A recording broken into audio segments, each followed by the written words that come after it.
If you've never been to Tennessee in the summer and you don't know what it feels like, I'll ask you, have you ever been cremated? We are getting dry and we have been absolutely scorching hot for 2 weeks. We're a little over 2 weeks past our last rain.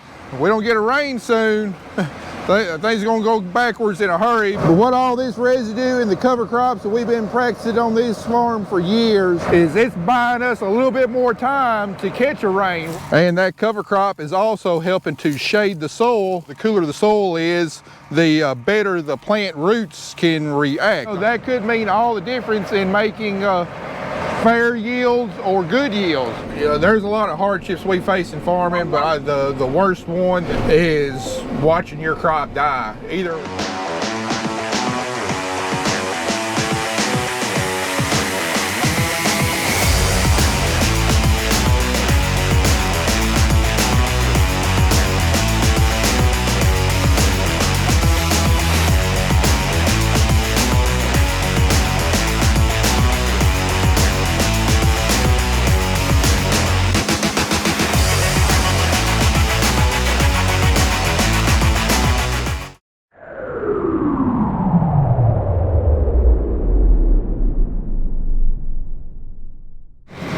anyway, we got done with cotton yesterday. We got started spraying our double crop beans with post-emerge herbicide this morning. We got about 130 acres in and just got moved over here to Tom Edwards and been watching the cloud in the sky. We got a nice big storm over this way, and that's where a very good part of our farm ground is. And you can kind of see the edge of the rain shaft right there. So I think this storm is going to miss us right here on this 30 acres. But I think a lot of my other ground is getting a pretty decent drink of water. Then we kind of got this clouded up right here, and don't know if it's going to build up and hit us or not. But really wasn't expecting any kind of decent chance of rain until tomorrow. But hey, if it wants to come a day early, we'll take it. Because Lord knows, we sure need it right now. But Kelly just went back to the shop to get to fill up with water, and she says it's coming to flood on the way to the shop. Man, I can't tell you how proud I am to see that rain cloud. Seems like when you get in a really hot, dry period, you get to wondering, is it ever going to rain again? Even though, you know, a month and a half ago, we couldn't get rid of all the water. Tell you what though, when it's 97, 98 degrees out here every day for 2 weeks, it don't take long to get in a drought at all. But anyway, we're going to get this farm sprayed and see what the rest of it looks like as far as moisture. I'm hoping it's a little sticky whenever I get to the next farm. So anyway, like I said, we're spraying our double crop beans. Our youngest beans have been planted well, close to 2 weeks, and a little early to be spraying them, but with a chance of rain that we got tomorrow, I was wanting to get a pre-emerge down on here, get it activated, you know, keep our problem weeds from ever getting started. I tell you what, on some of our beans though, double crop beans, I'm mighty disappointed. Those beans that we planted the day of, where we got that hard pounding rain, you know, a day before we got done with the wheat harvest, we just do not have a good stand at all. I guess that rain just came so hard and furious, it just pounded the beans in the ground. Then it got real hot and dry right after and kind of sealed the ground back off, and we got a pretty skippy stand. And if I'd known about it, probably would have come over here and replanted some spots, but I didn't think there was any reason to doubt that we'd have a good stand. And our planter is done cleaned up and parked in the shed, and I'm not about to drag it back out for, I probably got total, you know, maybe about 40 acres, a kind of a subpar stand. I done had all the field of planting I want for this year. But other than that, what other bit we sprayed has been what we planted after the rain. We got a phenomenal stand, and we should have a phenomenal stand on all the rest of our soybeans too. So the mixture we're spraying today is Roundup and Prefix. We burnt down with paraquat, metribuzin, and 3 ounces of Valor. and that's always done great for us. And then following back up with prefix, I mean, it should keep these beans clean all year long, or at least it has the last 4 or 5 years that I've been using this mix. I've been super happy with it. Although as skippy as these beans are in places, might have to come back in later on and do some more cleaning up, because I think there's just going to be too much sunlight hit the ground in some places. Well, we got done with the other farm, moving over to the next one, and man alive, that wet pavement is a welcome sight. Checked my weather gauge back at the shop and it says we got a 1/4 inch there. I don't know how much we got here. We're about 3.5 miles away from my shop, but I see some water standing in the puddles on the side of the road. Boy, that sure does make me smile.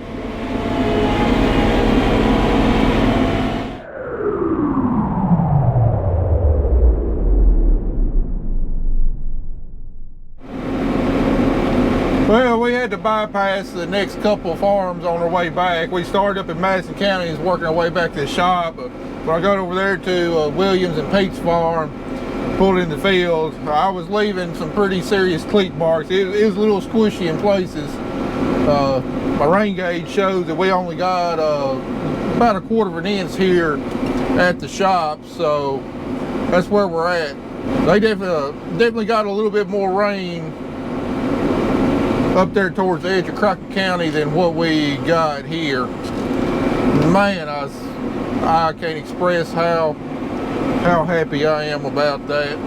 But even though we got 1/4 inch of rain here, I mean, you can't even hardly tell it in the ground. I mean, the ground don't even look all that dark. But I know everything out here screaming for relief.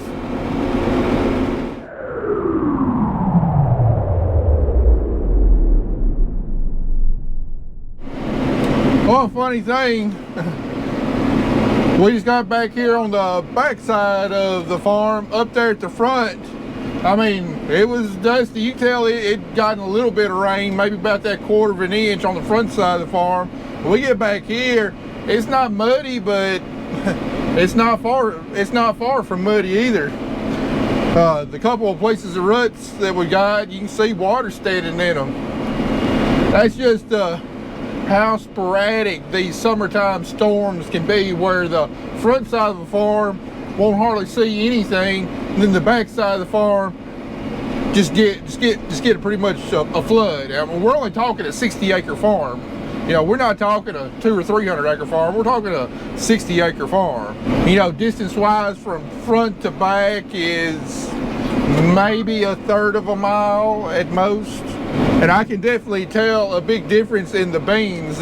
These beans, those leaves, I mean, they're wide open. They're trying to get all the sunlight they can because they got a pretty good drink of water.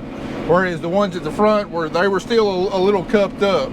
But we're going to try and get as much ground covered as we can today, because I just watched Ryan Hall's latest video, and looks like tomorrow, according to him, there's going to be a lot more pop-up storms like what we saw today, but be a lot more of them tomorrow over our area. And then tomorrow night into Friday morning, it looks like there's a pretty decent system that could be working its way down towards us overnight. That could give us a really good chance of rain. And I know I've talked about this before in previous videos, but rainfall is really important when it comes to fertilizer and chemicals, especially some of the herbicides that we use, because we need that rainfall to incorporate the chemical into the soil, because that's where it does its work. You know, some of our herbicides, you know, they work on the above ground part of the plant. They're taking in through the leaves and they kill the plant that way. But then other herbicides that we call residuals actually get into the soil, and then when a weed tries to germinate and takes in the chemical that way, that's how that chemical kills it. And out of the 3 active ingredients that we're applying today, 2 of them have residual soil activity, and you know, unless we get a rainfall to actually get them in the soil, they really don't do much. And we're just relying just on the Roundup to control weeds, which obviously you don't want. You want multiple modes of action every time you spray, trying to control weeds to you know, you won't prevent resistance, but you can at least delay resistance. So there's a good chance whatever we don't get sprayed today might not get sprayed until after you know, all of this rain and stuff moves through. So definitely trying to focus on the farms that where I know we have had problems with pigweeds in the past. Definitely get them sprayed and saving, you know, Williams and Pete's farm and Roy's house, where, I mean, I have seen pigweeds over there, but not to the extent that I've seen on these other farms. All right, I want y'all to look at this cotton field on the left and then my cornfield on the right. I'll show you a little bit of difference here. Of course, there's going to be a car coming.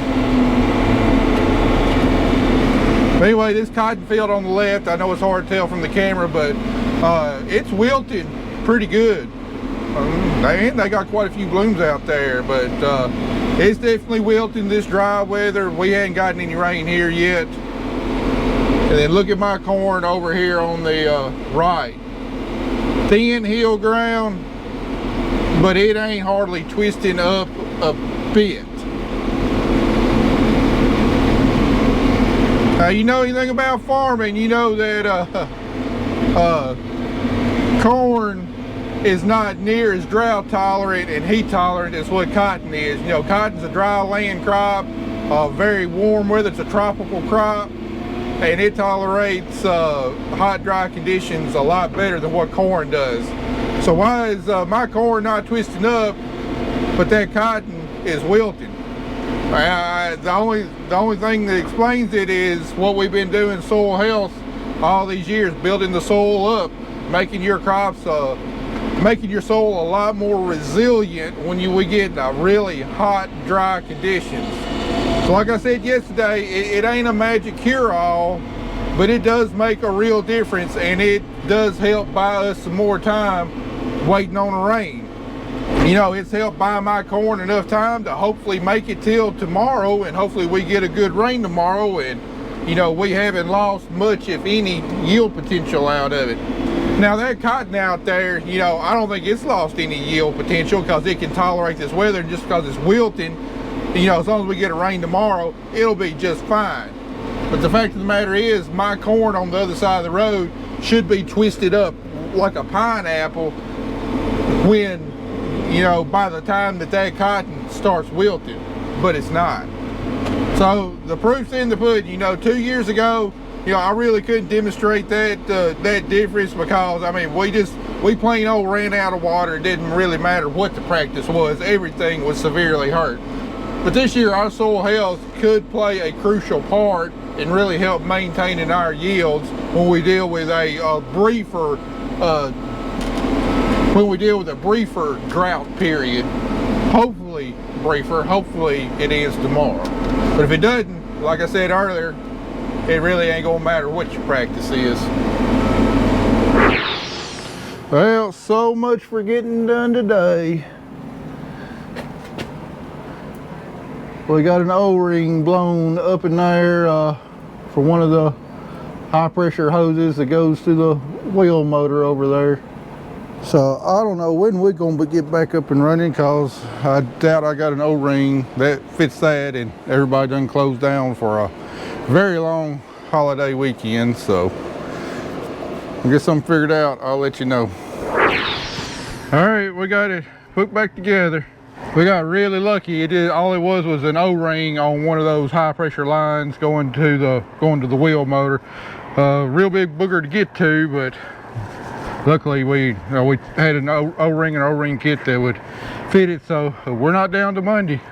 But it looks like I'll be working on 4th, but I'm glad I got the opportunity to work on the 4th instead of this sucker being broke down. So anyway, we'll see if we can get soybean spraying wrapped up tomorrow.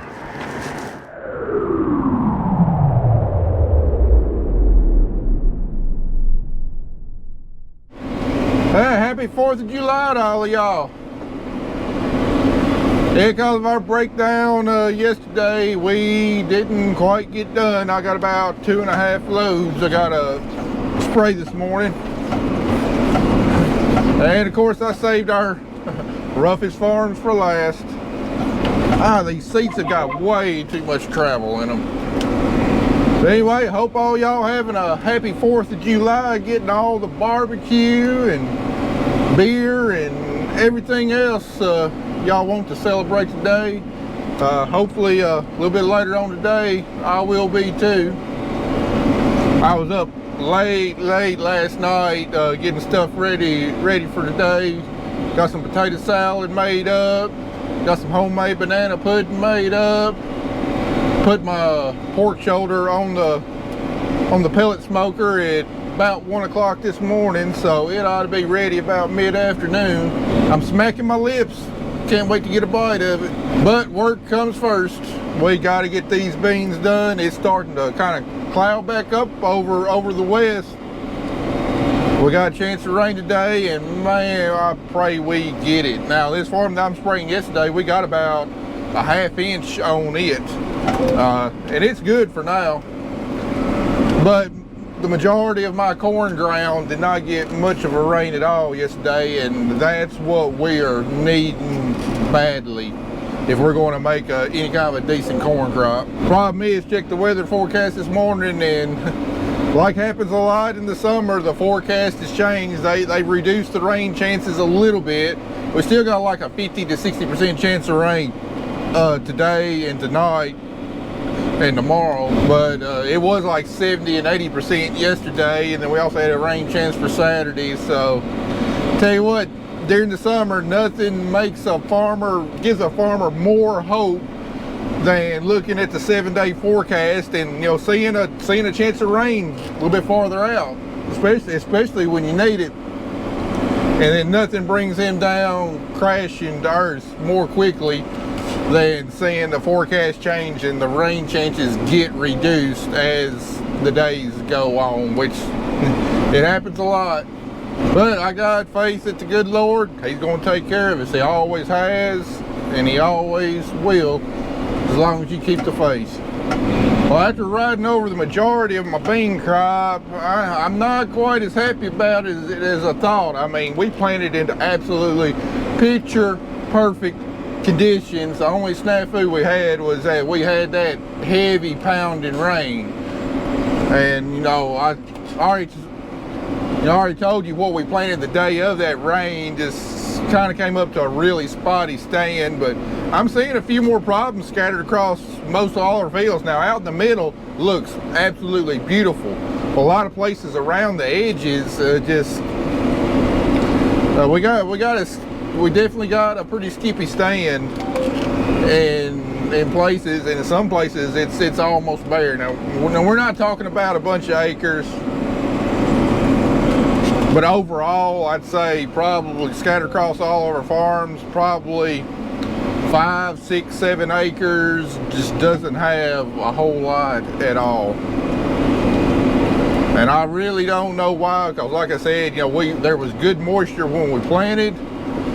Hot temperatures, sunny temperatures. I just have a hard time believing that pounding rain really affected stuff that was planted, you know, 3, 4, 5 days in front of it. I have a hard time believing that.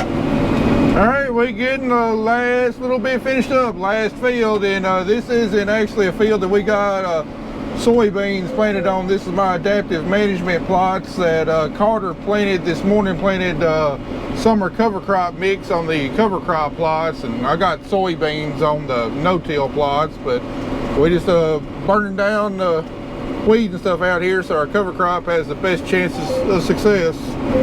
So anyway guys, I know spraying videos ain't the most exciting, but hopefully I had you some pretty good content, kind of showed you what we're facing at with the crops right now, what they look like. So anyway guys, appreciate y'all watching. We'll see you in the next one.